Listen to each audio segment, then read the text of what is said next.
Gunung Salak, gunung mistis yang sering dijuluki sebagai segitiga bermudanya Jawa Barat. Dari jauh tampak tenang, tapi siapa sangka di balik kabut tebalnya tersimpan salah satu tragedi penerbangan paling misterius di Indonesia. Pada tahun 2012, sebuah pesawat canggih dari Rusia yang seharusnya menjadi simbol teknologi modern malah berakhir menabrak dinding tebing Gunung Salak. Mengapa pesawat Advance bisa tersesat dan hancur di gunung yang sama yang sudah menelan puluhan korban kecelakaan sebelumnya? Inilah kisah lengkapnya.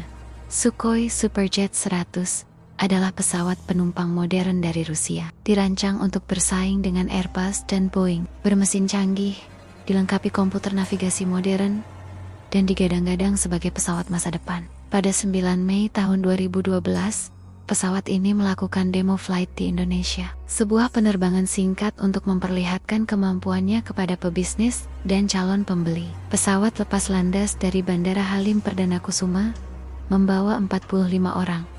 Awak Rusia, teknisi, dan tamu undangan.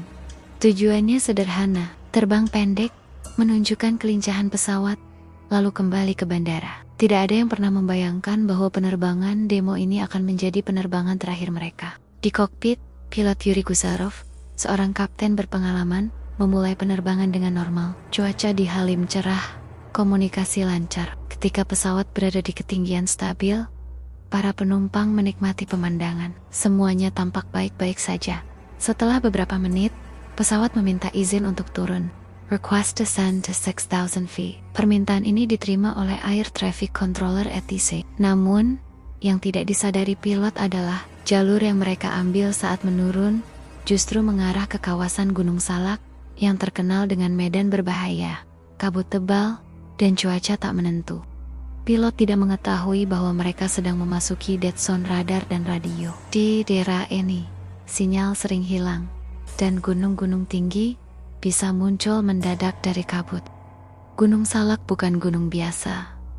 Medannya sangat curam, kabutnya tebal hampir sepanjang hari, dan dalam sejarah penerbangan Indonesia, daerah ini sudah beberapa kali menelan korban. Tidak hanya pesawat modern, bahkan pesawat militer dan helikopter pun sering hilang di sini.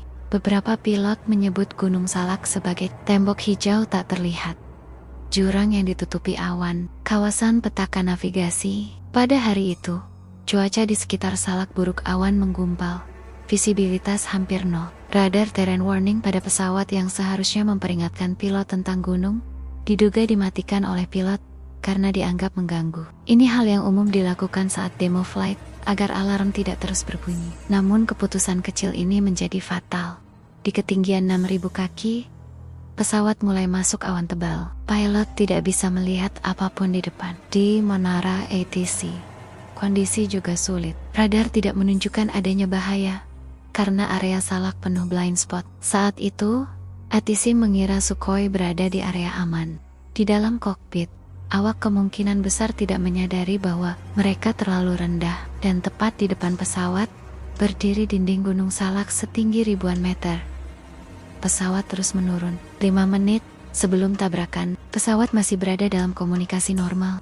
3 menit sebelum tabrakan, pesawat masuk kawasan tanpa sinyal. 1 menit sebelum tabrakan, tidak ada peringatan, tidak ada alarm, hanya awan putih tebal di luar jendela kokpit. Dan kemudian menabrak dinding Gunung Salak. Dengan kecepatan 800 km per jam, pesawat menghantam tebing curam Gunung Salak.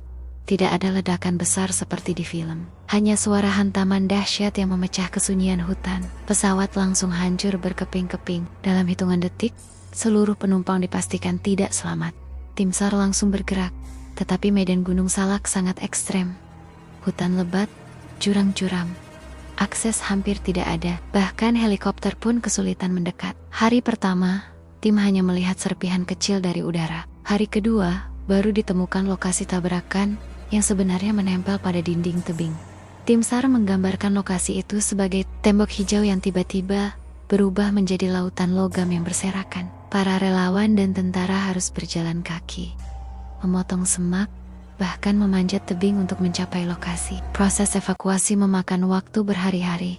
Setelah kotak hitam ditemukan, investigasi resmi dimulai. Hasilnya, Pilot tidak mengetahui kondisi topografi Gunung Salak. Mereka lebih fokus pada penerbangan demo. Radar peringatan terrain kemungkinan besar dimatikan. ATC tidak memperingatkan soal bahaya topografi karena blind spot radar. Cuaca buruk menutupi gunung secara total. Investigator menyimpulkan bahwa pesawat dalam kondisi baik, tidak ada kerusakan. Tragedi ini lebih disebabkan human error, kurangnya informasi medan, dan kombinasi fatal cuaca serta blind spot. Namun hingga hari ini, sebagian orang masih mempertanyakan, bagaimana mungkin pesawat secanggih itu bisa tersesat? Apakah ada gangguan pada navigasi? Apakah fenomena mistis Gunung Salak turut mempengaruhi? Walau investigasi resmi menutup kemungkinan hal non-teknis, rumor tetap hidup di masyarakat. Tragedi Sukhoi di Gunung Salak menjadi pengingat bahwa sekuat apapun teknologi, secanggih apapun pesawat, alam tetap memiliki kekuatan yang tidak bisa diremehkan. 45 nyawa hilang, meninggalkan duka mendalam bagi keluarga, dan Gunung Salak kembali menjadi saksi bisu dari sebuah tragedi yang tidak pernah direncanakan.